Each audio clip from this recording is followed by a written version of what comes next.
Сәлем баршаға, менің каналыма қош келдіңіздер. Сіздерге өте дәмді әрі жұп-жұмсақ болып шығатын балды торттың, яғни медовый торттың дайындалу жолын көрсететін боламын. Дайындалу өте оңай. Менімен бірге дайындап көріңіздер және видеоны соңына дейін қараңыздар.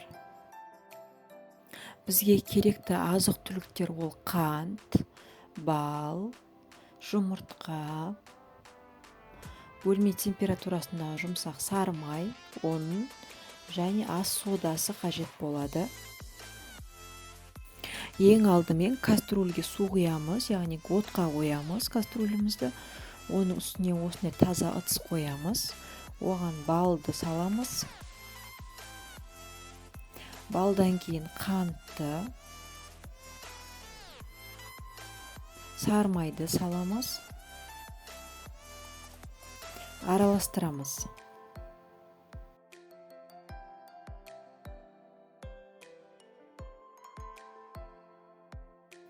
Біздің массамыз осылай ериді. Және қантымыз толық ерігеннен кейін үстіне жұмыртқаны салып, тез араластыратын боламыз. Өйткені біздің массамыз ыстық болғандықтан жұмыртқа пісіп кетуі мүмкін. Ас содасын саламыз. Ас содасын салғаннан кейін аздап реакция жүреді, яғни біздің бұл массамыз көпіріп, кішкене ұлғая бастайды. Сол кезде, яғни су моншасынан, яғни оттан алатын боламыз.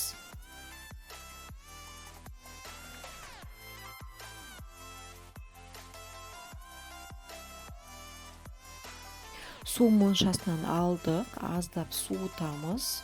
Үстінен електен өткізілген ұн салып, осылай араластырамыз. Ұнды аз-аздан сала отыра осылай жұмсақ қамыр илейміз. Біздің қамырымыз өте қолға жабысқақ болып келеді. Ұнды аз-аздан шамамен сала отырсаңыздар болады.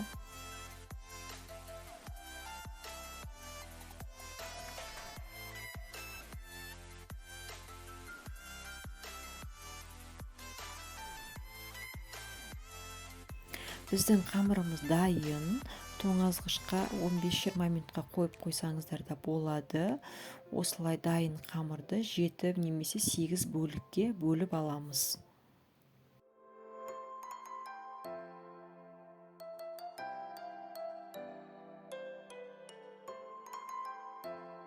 Дайын күлшелерімізді осылай силиконный коврикта немесе пергамент қағазының үстінде жаясыздар.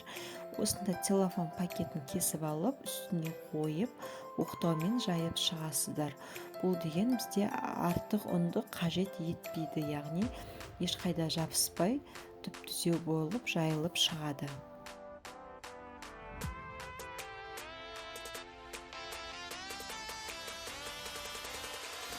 Дайын күлшемізді осылай противенге салып, 180 градуста 5-6 минут қызарғанша пісіріп аламыз. Піскен күлшелерімізді пештен шыға салысымен осылай дөңгелек етіп қақпақтың көмегімен кесіп аламыз. Артылғандарын бөлек ыдысқа алып қоямыз. Ол бізде торттың сыртын қаптау үшін қажет болады.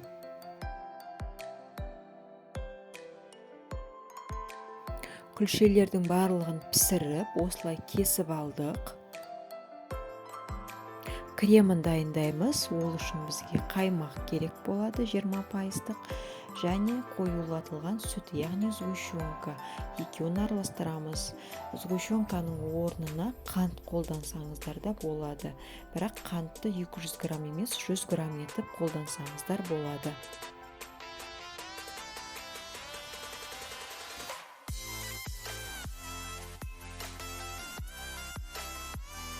Біздің крем осылай болып шығады, яғни креміміз дайын. Енді тортты жинап бастаймыз. Осылай астына подложкасын төсейміз.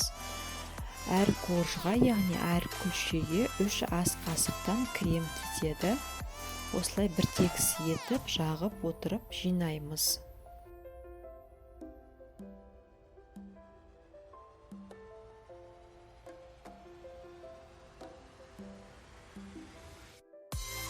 тортты мен осылай кольцода жинайтын боламын.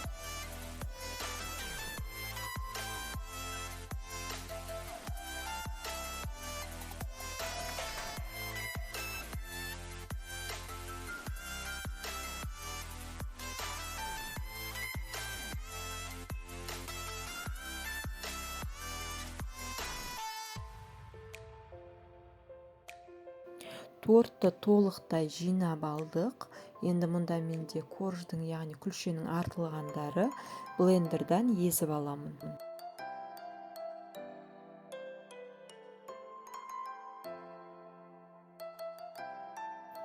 Кольцоны шешіп аламыз және осылай айналасын тегістеп шығамыз.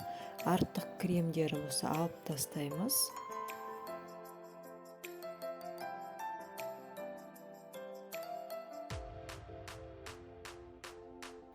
Осылай блендерда езіп алған крошкамен торттың айналасын және беттерін толықтай қаптап шығатын боламыз.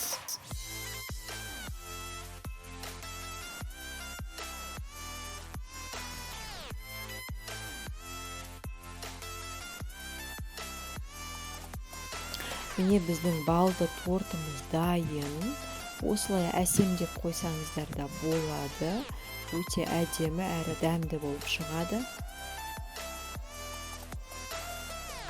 Осылай жұп-жұмсақ, дәмі өте керемет болады. Сіздерге де дайындап көруге кеңес беремін.